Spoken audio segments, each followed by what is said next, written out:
প্রতিদিন যেভাবে কাজ করলে ঘরবাড়ি পরিচ্ছন্ন করে গুছিয়ে রাখা যায়, my daily home cleaning routine. রাতে রাতে বন্ধুরা কেমন আছো তোমরা সবাই? আশা করি ভীষণ ভালো আছো, আমরাও কিন্তু খুব ভালো আছি। আজকে হচ্ছে মঙ্গলবার, তোমাদের সাথে নিয়ে আজকের ব্লগটা শুরু করছি। সাথে থাকো, আজকের ব্লগটা তোমাদের খুব ভালো লাগবে। সকালবেলা উঠে এই যে দেখো বেড কভারটা বিছিয়ে নিচ্ছি। এই ঘরের বেড কভারটা তো কালকে কেচে দিয়েছিলাম, তো কালকে আর বিছানো হয়নি, মানে শুকিয়ে গেছিলো কালকেই। আর এখন যা রোদ উঠে, শুকোতে তো সময় লাগে না, 1 ঘন্টার মধ্যেই শুকিয়ে যায়। আর প্রচণ্ড হাওয়া দেয়, তো শুকোতে আরও সময় লাগে না। কিন্তু কালকে না বিছাবো করে না একদম বিছাতে পারছি না। আর কয়েকদিন ধরে প্রচণ্ড শরীর খারাপ, আমার শরীর খারাপ বলতে মাথার যন্ত্রণা প্রচণ্ড। এইভাবে যে কাজগুলো করতে পারছি এটাই অনেক, ভাবিনি যে কাজগুলো করতে পারবো। তারপরেও না একটু একটু করে তবুও সংসারের টুকিটাকি কাজগুলো করছি, কারণ একা সংসার তো কেউ মানে করে দেওয়ার কেউ নেই, আমাকে নিজেকেই করতে হবে। আর কাজগুলো পড়ে থাকলে তো নিজেরই খারাপ লাগে প্রচণ্ড অগোছালো থাকলে, তো সেই জন্য করতেই হবে। তো সেটা ভেবেই আর কি করছি। আর প্রচণ্ড মাথার যন্ত্রণা, তোমাদের কি বলবো, ওষুধ তো খাচ্ছি তারপরও না মাথার যন্ত্রণাটা কমছে না। এর আগে ডাক্তার দেখিয়েছিলাম, তারপরে তো ডাক্তার ওষুধ দিয়েছিল, তো সেই ওষুধগুলো 3 মাসের দিয়েছিল, আমি তো 1 মাস খেয়ে বাদ পড়ে গেছে। আসলে ওই বলে না যে ঠিক হয়ে গেলে তখন আর খেতে ইচ্ছে করে না, আসলে 1 মাস ওষুধ খেতে না খেতে মাথা ব্যথাটা ঠিক হয়ে গেছিলো, তো তারপরে না একদমই বাদ পড়ে গেছে। তো আবার সেরকম শুরু হয়েছে প্রচণ্ড মাথার যন্ত্রণা, সকাল দুপুর মানে কখন যে হচ্ছে ঠিক নেই আর কি।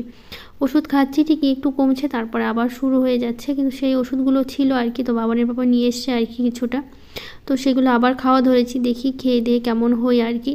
তো যাই হোক, এদিকে সংসারের কাজকর্মগুলো করছি। আর ওই ঘরে বেড কভারটা তো বিছিয়ে দিলাম। আসলে ওই ঘরে বেড কভারটা, বিছানা খালি থাকে কেন বলো তো? আসলে বিছানাটা এত বড়, মানে চৌকিটা এতটাই বড় যে হচ্ছে এই মানে অন্য বেড কভারগুলো বিছানা না খুবই ছোট হয়ে যায় আর কি। আর চৌকির পাগুলো দেখা যায় না, খুব বাজে লাগে। আর যে বেড বিছানো হয়েছে ওই বেড কভারটাই না একটু অনেকটাই বড়, জানো তো, তো সেই জন্য সবসময় ওটাই বিছাই আর কি ওই ঘরে। তো ওই ঘরটা তো সব সুন্দর করে পরিষ্কার পরিচ্ছন্ন করে আসলাম, তো এখন এই ঘরে আর কি। তো এই ঘরে বেড কভারটাও তুলবো, তো আগে না এই খাটটা একটু মুছে নিচ্ছি, কারণ কয়েকদিন ধরে না প্রচণ্ড হাওয়া দিচ্ছে আমাদের এইদিকে, তো সেই জন্য প্রচণ্ড ধুলোবালি পড়ছে আর কি। তো সেই জন্য ঘরের মধ্যেও ধুলো ঢুকছে, সকালবেলার টাইমটাতে একটু জানলা খুলতে হচ্ছে, সবসময় ঘরবন্দি না ভালো লাগে না, তো একটু খুলে দিচ্ছি। তো তখনই কী করছি বলো তো, বাইরের যত ধুলোবালি সব তো ঘরের মধ্যে ঢুকছে। আবার তার মধ্যে হচ্ছে ওই সাইডটাই তো জানলা, খাটের ওই উঁচু সাইডটাই তো জানলা আছে, আর সব ধুলোগুলো কী করছে বলো তো, একদম খাটে এসে লাগছে। আর ঘরও প্রচণ্ড ধুলো হচ্ছে জানো তো, তো সেই জন্য খাটটা ভাবলাম একটু মুছি ভালো করে, মুছে নিয়ে তারপরে বেড কভারটা তুলবো। তো আজকে ভাবছিলাম ঘরটা একটু ঝাড়বো, পরিষ্কার করব।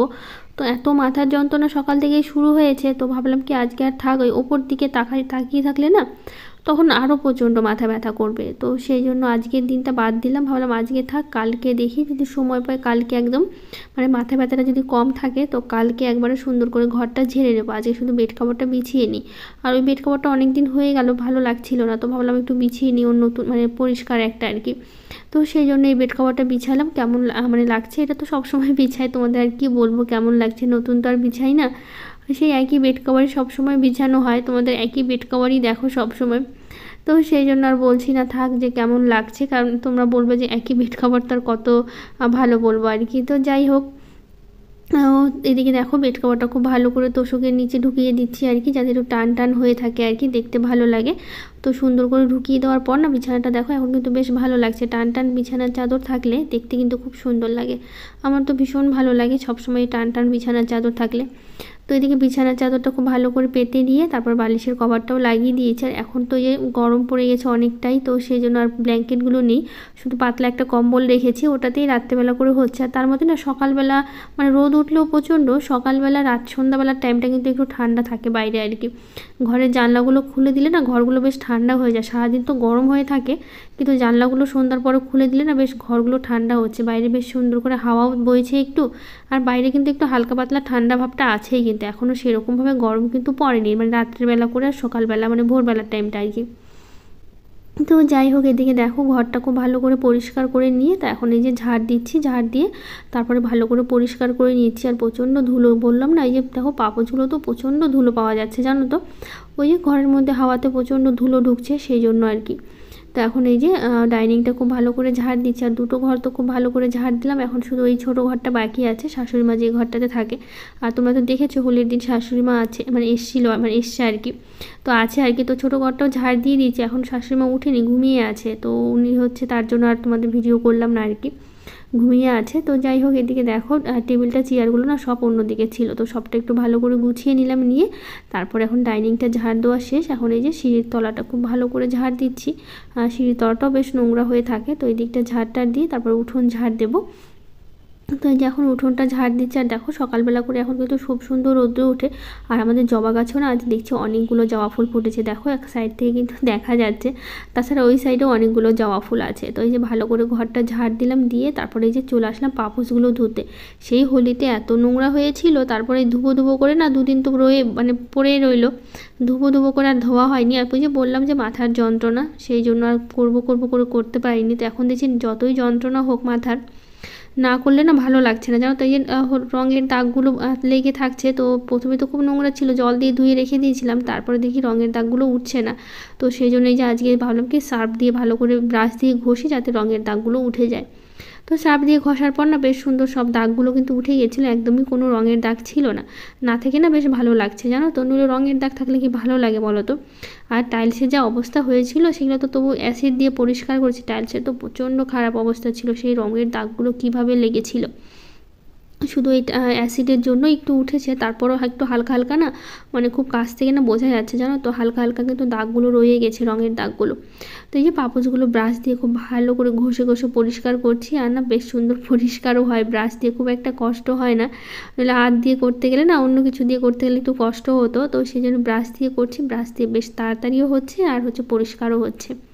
আর এই যে পাপোশটা ধুলাম, এটা এত মোটা এত ভারী, মানে বালতির মধ্যে ঢুকতেই চায় না, জানো তো। তো সেই জন্য ওটা এমনি কলায় জল চালিয়ে তারপরে ধুয়ে নিলাম।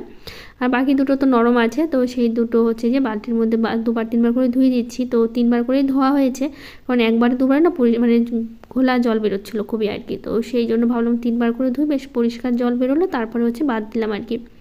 তো এই যে এখন ধুয়ে দিয়ে সব এখানে দিলাম, তো জলটা ঝরুক, তারপর নিয়ে যাব ছাদে। তো কিছুক্ষণ জল ঝরার পর তারপর চলে আসলাম ছাদে, আবার কয়েকটা কাপড়ও কেচেছি এর মাঝে। তো কাপড়গুলো খুব ভালো করে মেলে দেবো, আগে এই দিকটা পাপোশগুলো দিলাম। তো কয়েকটা কাপড় কেচেছি, আবার ব্ল্যাঙ্কেটও কেচেছি, কারণ এখন এই যে ব্ল্যাঙ্কেটটায় কাচি আর কি, একটা করে ভাবছি প্রতিদিনই কেচে দেবো। তো এইদিকে বাবার ছাদটা ঝাড় দিচ্ছে, এত হাওয়ার এত পাতা, গোটা ছাদ তো প্রচণ্ড নোংরা হয়ে থাকে আর কি। তো বাবানের বাবা আবার কী করলো বলো তো, ওই সকালবেলা উঠেই কী করছে, ছাদে এসে তারপরে পাতাগুলো ঝাড় দিয়ে গোটা ছাদ পরিষ্কার করলো। আমি ভাবছিলাম করব, কিন্তু এই যে শরীরটা খারাপের জন্য আর করতে পারছি না। তো বাবানের বাবা বললো তোমাকে করতে হবে না, আমি করে দেবো, তুমি অন্য কাজগুলো করো, তোমাকে আজ গোটা ছাদ ঝাড় দিতে হবে না এই রোদের মধ্যে, তার মধ্যে শরীরটা খারাপ এমনিতেই। তো ওই ঝাঁটা নিয়ে এসে গোটা ছাদটা বেশ ভালো করে পরিষ্কার করলো। তো এই যে দেখো পাতলা ব্ল্যাঙ্কেটই কেচে দিয়েছে, মোটাগুলো কাটার কাচার এখনও সাহস পাচ্ছি না, কারণ এতই ভারী, এত কষ্ট লাগবে। তো দেখি কাচতে সাহস না হলেও কাচতে তো হবেই আর কি, কেচে তো তুলতেই হবে। তো ভাবছি একটা করে কাচি, কারণ একবারে সম্ভব হবে না, অত মোটা ব্ল্যাঙ্কেট 3টে মোটা আছে। তো একটা করে ভাবছি 3 দিনে 3টা কেচে নেবো আর কি। তো যাই হোক, এদিকে কাজগুলো করে চলে আসলাম রান্নাঘরে রান্না করতে। তো আজকে রান্না করবো ডাল করবো, আলু ফুলকপি ভাজা করে রেখে দেবো। করতে পারছি না, শরীরটা খারাপের জন্য সকাল থেকে এই কাজ করতে না এখন মধ্যে শরীরটা আরও প্রচণ্ড খারাপ লাগছে, জানো তো। তো মাম্পি লাইফস্টাইল থেকে দিদিভাই বলেছে, অনেক ভালো লাগলো দিদিভাই, তোমার কাজ এবং তোমার কথা দুটোই সুন্দর। থ্যাংক ইউ দিদিভাই, অনেক ভালোবাসা। সোনালী দাস অফিসিয়াল থেকে দিদিভাই বলেছে, দিদিভাই অনেক সুন্দর হয়েছে আজকের ভিডিও, সত্যি আমরাও রং খেলা দারুণ হয়েছে। তো থ্যাংক ইউ দিদিভাই, অনেক ভালোবাসা তোমাকেও। তো রেক্সোনা দিদিভাই বলেছে, দারুণ লাগছে হোলি মেখে, তোমাদের সবাইকে খুব ভালো লাগলো, রান্নাবান্নাগুলো খুব সুন্দর হয়েছে, তোমার ভিডিও মন ভরে গেল। থ্যাংক ইউ দিদিভাই, আসলে সত্যি হোলিতে তো প্রচণ্ড মজা করেছি, তোমরা তো সব ভিডিওগুলো দেখেছি, তোমাদের সবটাই শেয়ার করেছি। তো প্রচণ্ড মজা হয়েছে, সবাই মিলে এত মজা করেছি, তোমাদের কি এত রং খেলা হয়েছে, তো সেটা তো আর বলে বোঝানো যাবে না। সে এত রং খেলা হয়েছে, আর এত আবিরগুলো, সেটাই বস্তা ভরে আবিরগুলো ঢালা হয়েছে মাথায়। তো শ্রেয়সী ব্লগ থেকে দিদিভাই বলেছে, খুব ভালো লাগলো তোমার কাজ, খুব ভালো সুন্দর পরিপাটি করে কাজ করো, রান্নাবান্নাও খুব ভালো লাগলো। থ্যাংক ইউ দিদিভাই। বিবিতা বোন বলেছে, খুব সুন্দর লাগলো ভিডিওটা, তোমরা খুব মজা করলে, একসাথে রং খেলে খুব ভালো লাগলো তোমার আজকের ভিডিও। থ্যাংক ইউ বোন, অনেক ভালোবাসা তোমাকে। তো ঝুমকি ঘোষ দিদিভাই বলেছে, দিদিভাই তোমার বাড়ি কোথায় প্লিজ বলো। তো আমার বাড়ি মালদা ডিস্ট্রিক্টের গাজলে।